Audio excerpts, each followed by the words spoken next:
Good day, my name is May Andre Sefsar from 2BBN. At ang napili kong novel ay ito, Robin Roberts from the Heart, 7 Rules to Live By. So, nabili ko to sa National Bookstore. Tapos sabi ko, para siyang interesting kasi nga, nakayas ako, ano kaya yung 7 rules niya sa buhay niya. Ayun, sabi ko, what's that rule? Tapos yun, nung nabasa ko siya, kasi mukha naman siyang hindi basketballista, diba? Pero nung nabasa ko siya, basketballista siya nung junior high school at nung college. Pero nung pinakatumatak sa kanya or memorable sa kanya is yung nag-college siya kasi nga nakasalamuha siya ng iba't ibang tao, tapos iba't ibang pag-uugali, ganun. Tapos yung mga kasama niya na magaling lang sa harapan, pero pagdating sa likod, ganun, pagtalikod mo, iba na yung nasasabi nila. Ganun sila. Alam mo din ba kung sino ang pinaka-inspiration niya sa buhay niya? Siyempre, yung pamilya niya, yung parents niya. Kasi nga, yung parent niya isa airman ng bansa nila. Tapos nakilala siya doon sa bansa dahil nakipaglaban siya noong World War II. Tapos, yung mother niya is, siya lang yung nakatapos sa kanyang family. So, doon siya na-touch kasi nga, sobrang, naging proud siya bilang anak ng kanyang family kasi ganun yung pinagdaanan ng family niya. Ganun. Nung nabasa ko yung bawat rules niya sa buhay niya, may dalawa akong rules na nakuha at na connect ko siya sa buhay ko. Ano kaya yung dalawa na yun? So, yung unang rule na na-connect ko sa buhay ko is yung focus on the solution, not the problem. Ganun. Kaya niya pala yung naging rule sa buhay niya kasi nga nasa malayong lugar siya nagtatrabaho, tapos naiwan yung family niya sa dati niyang tirahan, tapos yung kasama niya is yung kasama ng mother is yung sister. Tapos nung nagkabagyo, typhoon, naalala niya yung bahay nila kasi nga, tapos matanda na din yung mother niya. Syempre, as a daughter, makakapag-alala ka talaga. Tapos yun, nag-pray talaga siya, Sabi niya, sana okay lang yung family ko doon, yung mga kaibigan ko doon. So, ano nga ba yung problem niya? Ano ba naging solution niya sa pag-aalala niya? Ayun na nga, umuwi siya doon sa kanilang lugar at nakita niya yung sitwasyon ng pamilya niya doon. Tapos yung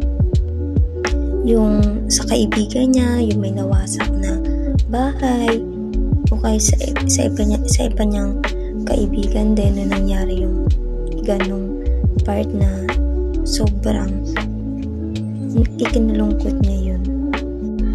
Ayun nga, na-apply ko din siya sa sarili ko kasi nga nagpo-focus minsan talaga ako sa problem kaysa sa solution. Katulad nung siyempre as a student, iniisip ko yung mga pending ko, mga activity, yung pagde-demo, oh my God, paggawa ng lesson plan, ganun. Tapos hindi ko agad siya na ng solution, ano ba dapat kong gawin. Pero na-realize ko dito na isa-isahin natin yung activity natin, isipin natin kung ano dapat yung maging solution, hindi yung puro problema na lang dapat isipin natin. Ganun. Ang gagawin kong solution dun sa aking problem is isa-isahin ko silang matapos one by one, hindi yung biglaan o kaya yung madalian, ganun. Yung pinag-iisipan talaga siya. Kasi nga, ikaw mahihirapan yung sarili mo kapag hindi ka talaga nakapag-isip ng maayos. Tapos ang inuna mo talaga is yung problema mo. Ano ba yung problem na yan? Ayun na nga. Tapos yung pangalawang rules na na-apply ko din sa sarili ko at na-connect ko sa kanyang story is yung keep faith, keep faith, family, and friends close to your heart. Ayan. Sa story niya kasi talaga, may kita mo yung faith niya, tapos yung pagmamahal niya sa kaibigan niya, sa family niya, tapos yung malalapit sa puso niya. Ayun. Diba nung typhoon, tumibig talaga siya para sa, nag-aalala siya kasi sa family niya, sa friend, tapos yung faith niya, yung pagpipray niya araw-araw, na sana ligtas ang family niya, ganun yung naging rules niya din sa buhay niya, yung give faith talaga. Tapos ayun niya, na-apply ko siya sa sarili ko kasi nga, yung pagpipray is malaking bagay sa atin kasi kay Lord lang tayo dapat na lumapit, hindi lang material na bagay, kundi yung paghingi ng protection, gabay sa atin araw-araw, ganun kahalaga, dapat humingi tayo kay Lord ng tulong, ganun. Tapos yung pagmamahal natin sa pamilya natin, siyempre ako mahal ko din naman, mahal ko yung pamilya ko, malayo nga kasi nga dito ako sa Manila, tapos sila nasa province, chat na lang, video call na lang. So yun, naiisip ko na, parang na-realize ko na kapag nasa malayo ko, doon ko lang na-realize na love ko sila.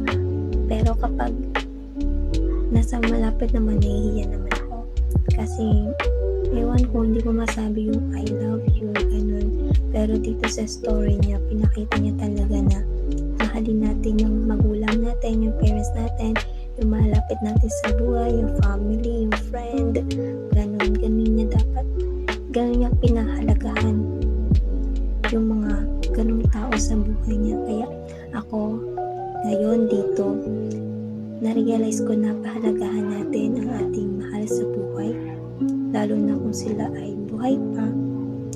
Bigyan natin sila ng pagmamahal, ibigay natin yung pagmamahal natin, kung pwedeng magtrabaho, mag-work, yung pagmamahal mo na nagpakita mo sa action, ganon. Siyempre dapat din natin isabi sa kanila na mahal natin sila para wala tayong masisi, wala tayong pagsisihan hanggang sa dulo, ganon. Yun lamang, at maraming salamat